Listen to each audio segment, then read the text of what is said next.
Hello. In this clip from our Justia webinar, Google Advertising, PPC, and LSAs, Differences, Do's, and Don'ts, Samantha LaRousse shares strategies and tips to take advantage of Google LSAs for your law firm. If you want to see more Justia videos on law practice and legal marketing, be sure to subscribe to our channel. So moving along here, let's take a look at those tips for getting the best results from your local services ads, or the LSAs.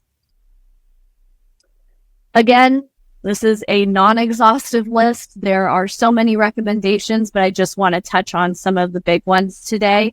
The first is the upkeep of the various verifications that Google requires you to continue these ads running in the first place. There's also the importance of getting verified reviews on your LSAs. And then we also want to talk about just how key it is to actually log in and interact with the LSA interface on a regular basis. So we'll go ahead and start with the verifications. So I know, if you're running LSAs, you know that there's a bunch of hoops that you have to jump through initially when you're doing these ads. You have to do the background check with Evident. You have to submit your personal license information, as well as license information for any other attorneys that you have featured on your ad. But once that's done, your ads are up and running, everything's, going smoothly. It is really important to stay on the lookout for additional steps that Google may require down the line. We know how they love to spring a new rule or procedure on us without any notice. So you can find any alerts related to your account on this business verification page in the LSA dashboard. And this example we're looking at, this is what you want to see. You've got green check marks down the line, Google screens, everything's all set. You're good to go. Now, as you can see here, we have the, dreaded red exclamation mark signaling that something's off. So look here. Google will send out email notices when something like this happens. So just, make sure you aren't ignoring those. You want to check your email that you have attached to the LSA account on a regular basis. I know some folks, like some of our clients, have a special ads alias that they'll use for setting up the different ads accounts. Make sure that you have those emails forwarding to a, personal email or firm address or something that's getting checked regularly, because you don't want to miss these alerts and risk having your ads shut off. So this alert that we're looking at in particular, for the legal vertical, Google required each individual attorney to have updated identity checks through Evident. This account in particular that we're looking at has had the ads up and running for over a year now, and they turned around and, wanted people to do a re-verification. So this isn't the initial steps. This is something that came up down the line, and luckily, you have us paying attention, so we were able to follow up with this client. But it is something that, if you're not paying attention and you don't follow through with the request by the designated date, you have the potential of your LSAs being shut off until you complete whatever process is needed. So bottom line, make sure you're taking a peek at this page every so often. Actually click through each field and check that everything's okay, even if it has the green check mark. Sometimes that's deceiving, and you click on something and there's actually an alert showing up there. So the, lawyer's headshot for your ad, lawyer, business license, all of those kind of checkpoints down here, check each one of them periodically and just make sure that, everything looks good and you stay in the clear. The next important tip that can really help elevate your LSA performance is getting verified reviews through the LSA dashboard. So we all know, your local services ads, they're going to be attached to your Google business profile for whichever office you're advertising for. So they're pulling your existing reviews from your GBP over to the LSA. And you'll see those here. So we know that, having good reviews is a positive signal that can help your LSAs show higher up on the search results page. But when you take that a step further and get the verified reviews, that can actually give you an even bigger boost in the LSA results. So the difference between a regular review on your Google Business profile and a verified LSA review is that a verified review can it can only come from a user who actually found and hired you from the LSA directly. So next question is, how do we get those verified reviews? So in order for Google to know that the review came from a customer that originated from your LSA, you have to solicit these reviews through the LSA dashboard directly. So this is a screenshot of the reviews page in the LSA dashboard. And I'm looking at the desktop version here. So that's the layout that we're getting. And by default, you're going to see that the received 71 reviews, those are usually the ones that are coming from your Google Business profile. And then if you click over to the Ask for a Review section on the right-hand side, you're going to get this list of all of these LSA clients that contacted you through the ad with that Ask for a Review button on the right-hand side. You can click that to solicit that user to give you a review directly through the LSA dashboard. And if they follow through and actually give you that review, that's going to be considered an LSA verified review.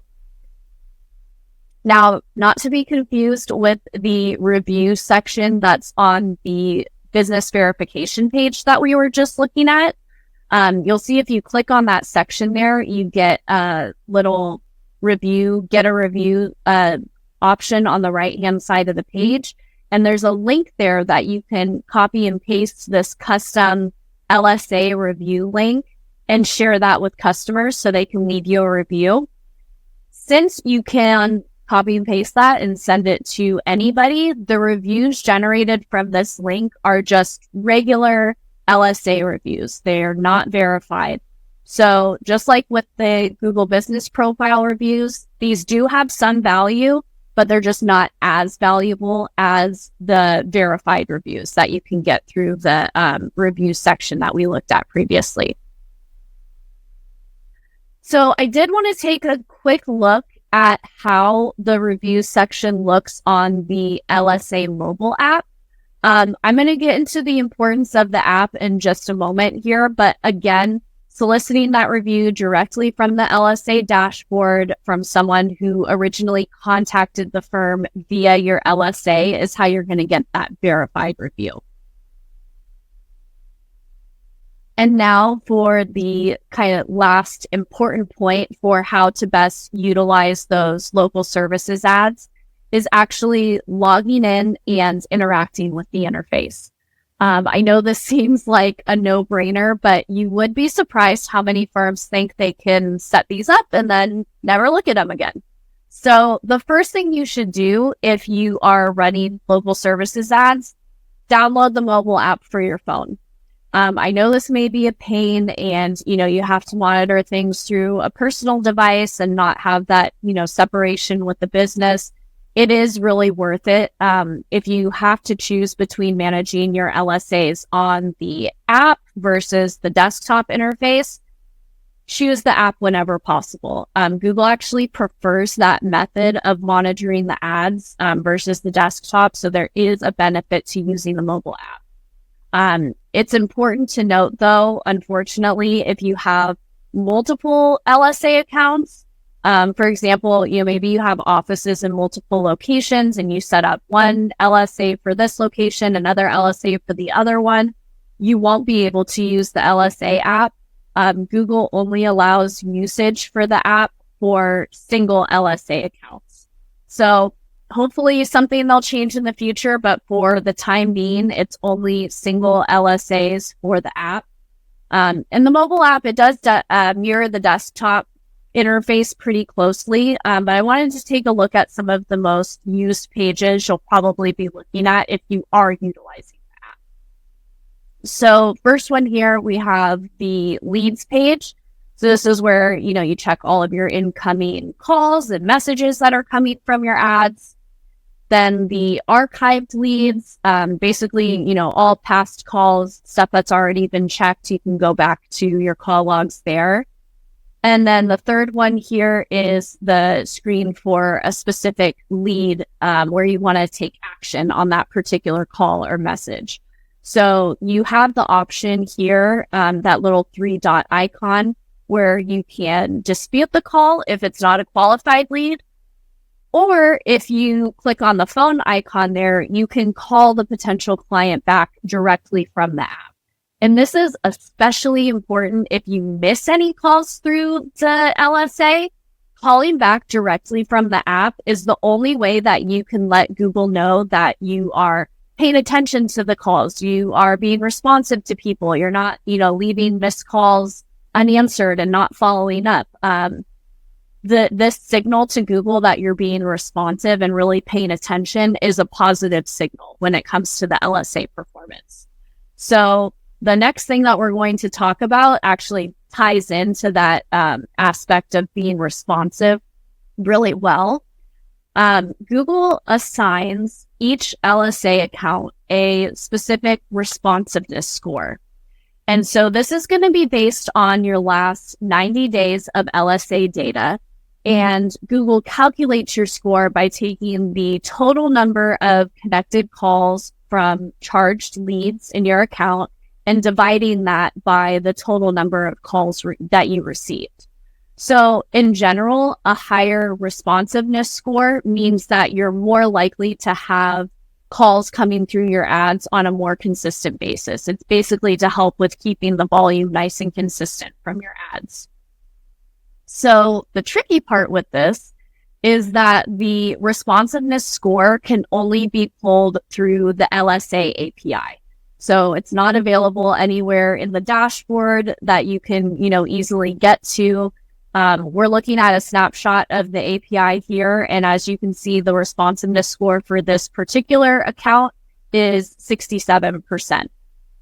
So if you are like me and that API looks like a bunch of gibberish, it is really helpful to have a provider who can go in, do the dirty work for you, pull that data, and you don't have to worry about messing with, all the code. Our clients who run LSAs with us do get a monthly report, and we clearly outline their responsiveness score for each of the LSA accounts in that report. So you're getting an update monthly, you know where you stand. Bottom line, when it comes to keeping your responsiveness score up, is making sure that you always have somebody answering the phone during the times that your ads are running, making sure that qualified leads are getting noted in the interface. And if you do miss calls, call them back through the app. That's the best thing that you can do to really try and keep this score up. So moving along and kind of looking at, the different actions that you can take on the various leads. This is the page you'll see for an individual call. And the actions that you can take, first would be, input your own personal notes related to that call.